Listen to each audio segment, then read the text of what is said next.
Hi guys, guess what? We have a chicken, and we also have all of these amazing kids and Naima Clark. We're here at Nurturing Roots. Yes. And what is the name of this chicken? This is Yeti. Hi Yeti. Hey Yeti. Hi Yeti. Yeah, she was named by the service board, a group of volunteers that comes out and helps us annually.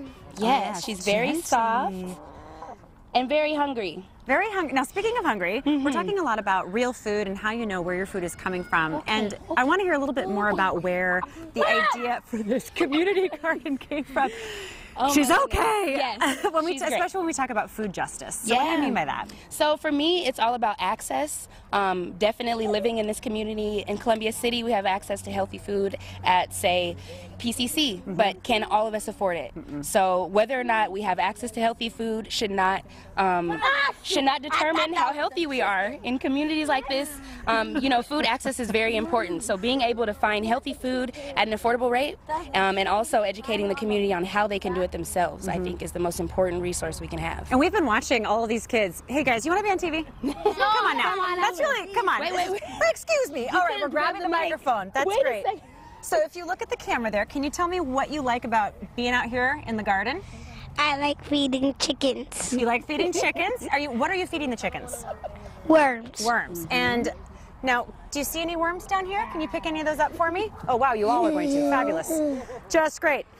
They were chasing me with them earlier, which is just great. Let me grab this microphone. Do you want to say your name and wave? Hi, I'm Manny.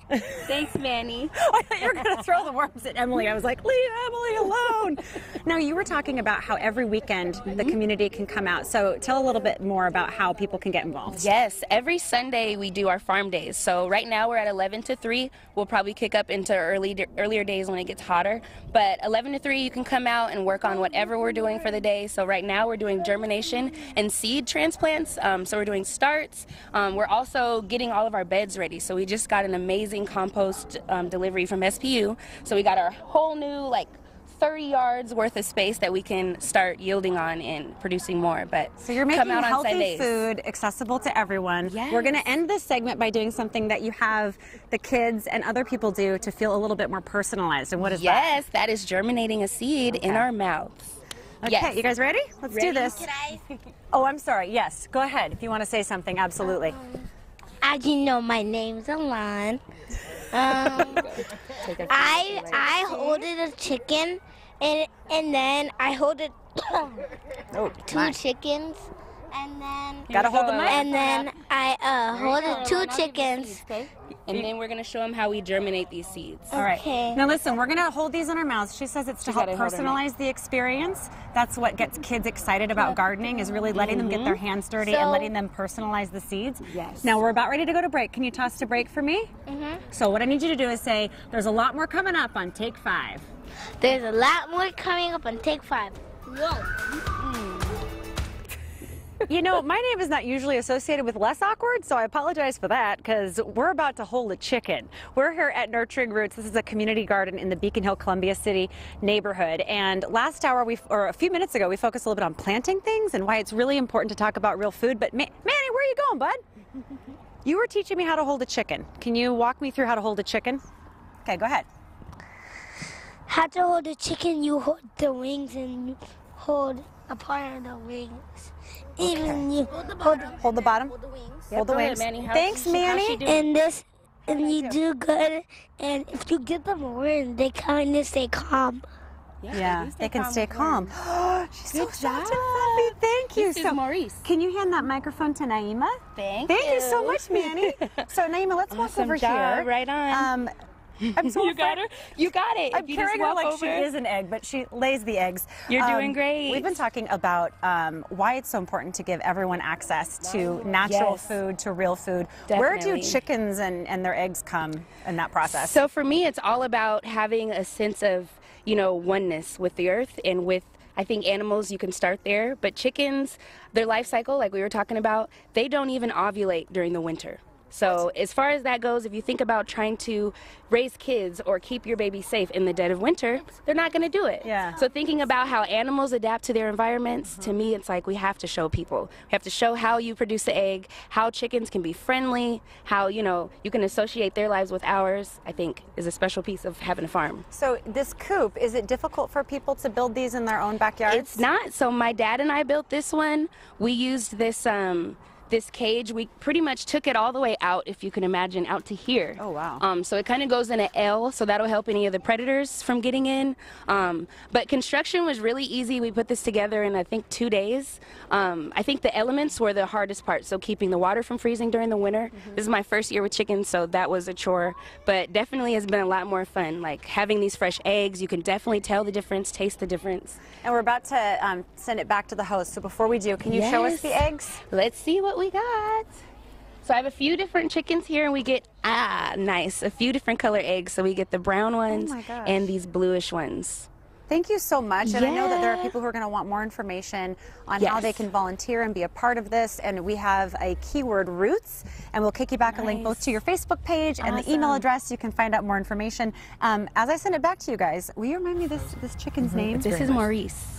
Maurice. Thank you, Maurice. Yes, Maurice. Maurice says, wasn't that great? Maurice the chicken.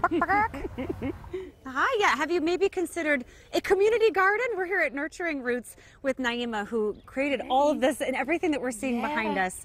Can you explain a little bit more about the reasoning behind this, about food and why accessibility is so important? Because everyone deserves to be healthy, and everyone deserves access to healthy foods. I think in our community, often it's like your whole paycheck if you're going to go and get a grocery list, and I feel like we shouldn't have to do that. So Nurturing Roots is all about providing that access, giving kids opportunities to farm, and just get back in touch with the earth. I feel like that's the most important thing.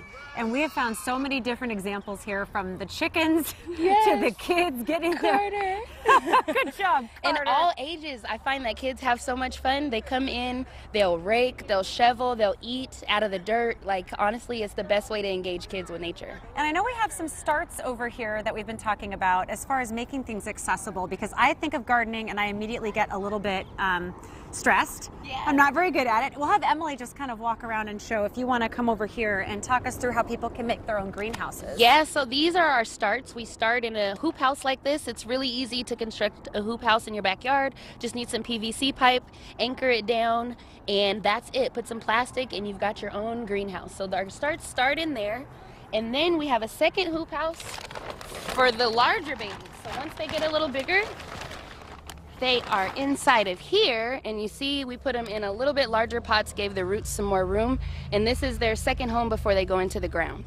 I feel like you have come up with a solution that people have been searching for, which is, how do we actually make something that works?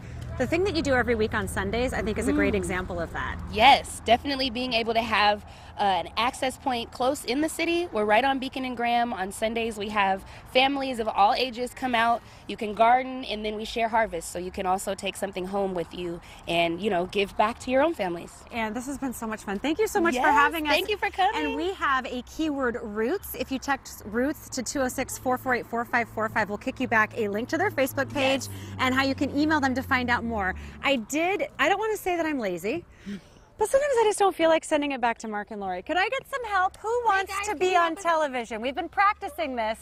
Now, we're talking to Mark and Lori. We need to look at this camera right here. And on the count of 3, we're going to say back to you, Mark and Lori. 1, 2, 3. Back to you, Mark and Lori. Oh, Way! Well done. Nice Well done. job. All right. Thanks, Casey. Thanks, kids. Well, keep watering.